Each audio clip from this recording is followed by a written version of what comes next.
പ്രിയ സഹോദര സഹോദരി, ക്ഷാമം വന്ന സമയത്ത് എലീമേലെക്കിന്റെ കുടുംബം മാത്രം ആ ദേശത്തെ വിട്ടിട്ട്, ദൈവസന്നിധിയെ വിട്ടിട്ട്, ദൈവത്തെ വിട്ടുമാറി, ദൈവജനങ്ങളെ വിട്ടകന്നുകൊണ്ട് അവർ മോവാബ്യ ദേശത്തിലേക്ക് കടന്നുപോയി. ഇത് തെറ്റിപ്പോയ കുടുംബമാണ്.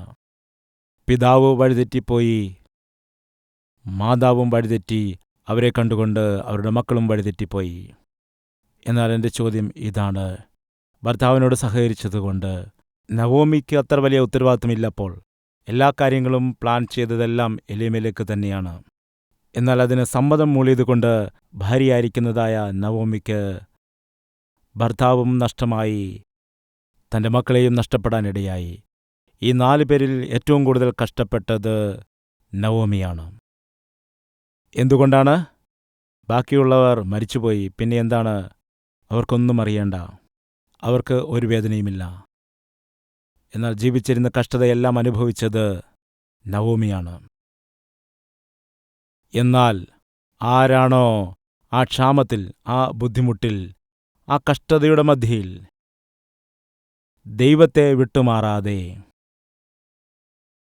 വിശ്വാസത്തോടെ, ക്ഷമയോടെ, കാത്തിരിപ്പോടെ തങ്ങളെ തന്നെ പരിശോധിച്ചുകൊണ്ട് ദൈവസന്നിധിയിൽ സമർപ്പിച്ച് നമ്മൾ നമ്മുടെ ഇഷ്ടപ്രകാരം ജീവിച്ചതുകൊണ്ടാണ് ദൈവം നമ്മെ ശിക്ഷിച്ചത്. അതുകൊണ്ടാണ് ഈ ക്ഷാമം ഉണ്ടായത്. അതുകൊണ്ട് നമ്മെ നമുക്ക് ക്രമീകരിക്കാം, നമ്മുടെ ജീവിതത്തെ നമുക്ക് മാറ്റിയെടുക്കാം. കോപത്തെ വെളിപ്പെടുത്തിയവനായ ദൈവം കരുണയെയും വെളിപ്പെടുത്താനിടയാകും. ക്ഷാമത്തിനായി നമ്മെ ഏൽപ്പിച്ച ദൈവം തന്നെ നമുക്ക് സമൃദ്ധിയെയും നൽകും. അതുകൊണ്ട് നമുക്ക് വിശ്വാസത്തോടെ, ക്ഷമയോടെ കാത്തിരിക്കാം. ഇങ്ങനെ തീരുമാനിച്ചുകൊണ്ട് ആരൊക്കെയാണോ ആ ദേശത്ത് തന്നെ താമസിച്ചത്, ദൈവത്തിൽ ആശ്രയിച്ചുകൊണ്ട്, കഷ്ടതയുടെ മധ്യയിൽ ദൈവത്തിൻ്റെ പാദപീഠത്തിങ്കൽ ആശ്രയിച്ച് അവിടെ തന്നെ നിന്നുപോയത്, അവർക്ക് ദൈവം ആഹാരം കൊടുക്കുവാനായി യഹോവയായ ദൈവം ദർശിച്ചു. ഒരു കാര്യം പറയുവാൻ ആഗ്രഹിക്കുകയാണ്. ഞാൻ പ്രസംഗിക്കുന്ന ദൈവം ഒരിക്കലും തന്നിൽ വിശ്വസിക്കുന്നവരെ വഞ്ചിക്കുന്നവനായ ദൈവമല്ല എന്നുള്ള വാസ്തവം ഓർപ്പിക്കട്ടെ. കർത്താവിൽ വിശ്വസിച്ചുകൊണ്ട് തൻ്റെ ജീവിതത്തിൽ വന്നതായ കഷ്ടതകളും പ്രതികൂലങ്ങളുമൊക്കെ കാണുമ്പോൾ ദൈവസന്നിധിയിൽ സമർപ്പിച്ചുകൊണ്ടുവന്ന് പറയാണ്: കർത്താവ്, എൻ്റെ ജീവിതത്തിൽ തെറ്റുകൊണ്ടാണ്, ഞാൻ ചെയ്ത പാപം കൊണ്ടാണ്, എൻ്റെ തെറ്റായ തീരുമാനങ്ങൾ കൊണ്ടാണ് ഈ പ്രശ്നങ്ങൾ വരുവാനിടയായത്. കർത്താവെ, നീ എന്നോട് ക്ഷമിക്കണമേ.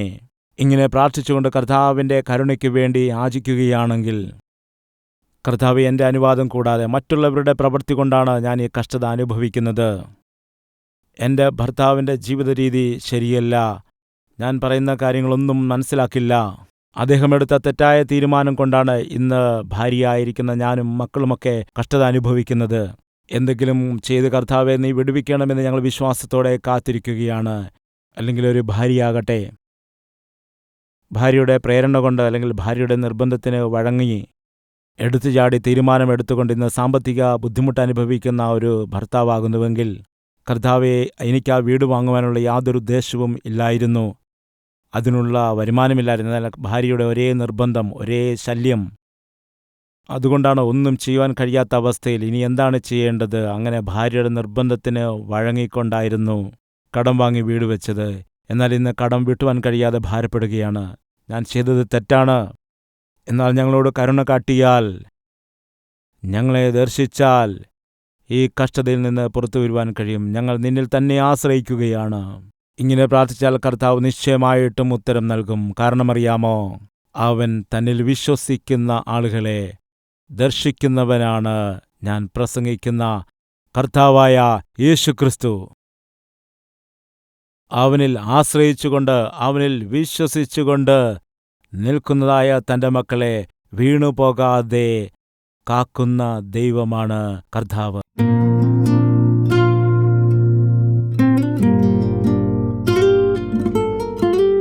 മഹാപരിശുദ്ധനായ ഞങ്ങളുടെ സ്നേഹവാനായ പിതാവ്, ഞങ്ങളങ്ങേ സ്തുതിക്കുകയാണ്. നവോമിയുടെ ജീവിതം എത്രയോ പാഠങ്ങളാണ് ഞങ്ങളെ പഠിപ്പിക്കുന്നത്.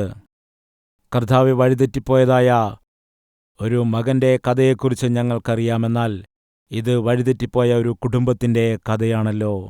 ഒരു ഗൃഹനാഥൻ വഴിതെറ്റിപ്പോയാൽ കുടുംബം മുഴുവനും വഴിതെറ്റിപ്പോകും. അതുകൊണ്ട് ഓരോ മാതാവും പിതാവും ഈ കാര്യങ്ങൾ മനസ്സിലാക്കേണ്ടതാണ്. കുടുംബിനിയായ സ്ത്രീ ജ്ഞാനമില്ലാതെ പ്രവർത്തിച്ചാൽ കുടുംബത്തിന് വലിയ വില കൊടുക്കേണ്ടി വരും. അതുകൊണ്ട് ഓരോ സ്ത്രീയും അതുപോലെ തന്നെ ഭാര്യമാരും വിവേകത്തോടെ പ്രവർത്തിക്കുന്നില്ല എങ്കിൽ, ജീവിക്കുന്നില്ല എങ്കിൽ അവരുടെ കുടുംബം വഴിതെറ്റുവാനിടയാകും. കേട്ടതായി വചനത്തിൽ കൂടി ഭാര്യമാരെയും ഭർത്താക്കന്മാരെയും മക്കളെയും ഒക്കെ നീ ദർശിക്കണമേ. അതുമാത്രമല്ല, ഞങ്ങൾ വിശ്വാസത്തിൽ ബലഹീനമായിരിക്കുമ്പോൾ, ഞങ്ങളുടെ ജീവിതത്തിൽ ആത്മീയത ഇല്ലാതിരിക്കുമ്പോൾ ഞങ്ങൾ എടുത്തുചാടിയുള്ള തീരുമാനങ്ങൾ എടുത്തേക്കാം, തെറ്റായ തീരുമാനങ്ങൾ എടുത്തേക്കാം. അതുകൊണ്ട് വചനം കേട്ടുകൊണ്ടിരിക്കുന്ന ആരുടെയും ജീവിതത്തിൽ ആത്മീയത കുറഞ്ഞു പോകുവാൻ പാടില്ല. നിന്റെ മേലുള്ള ഭയവും ഭക്തിയും കുറഞ്ഞു പോകുവാൻ പാടില്ല കർത്താവേ. നിന്നിലുള്ള വിശ്വാസം ക്ഷീണിച്ചു പോകുവാൻ പാടില്ല.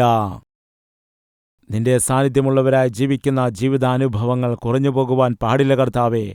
അതുകൊണ്ട് ഇന്നാരൊക്കെയാണോ നിന്നിൽ പൂർണ്ണമായി ആശ്രയിച്ചുകൊണ്ട് നിന്നിലേക്ക് കണ്ണുകൾ ഉയർത്തി നോക്കുന്നത്, അവരുടെ കഷ്ടതയുടെ നടുവിൽ നീ അവരെ ദർശിക്കുമാറാകണമേ. കർത്താവേ, ഞങ്ങളെ വിടുവിക്കണമേ. ശ്രേഷ്ഠകരമായ മറുപടി തന്നുകൊണ്ട് അങ്ങയുടെ നാമത്തെ മഹത്വപ്പെടുത്തണമേ എന്ന് യേശുക്രിസ്തുവിന്റെ നാമത്തിൽ അപേക്ഷിക്കുന്നു പിതാവേ. ആമേൻ.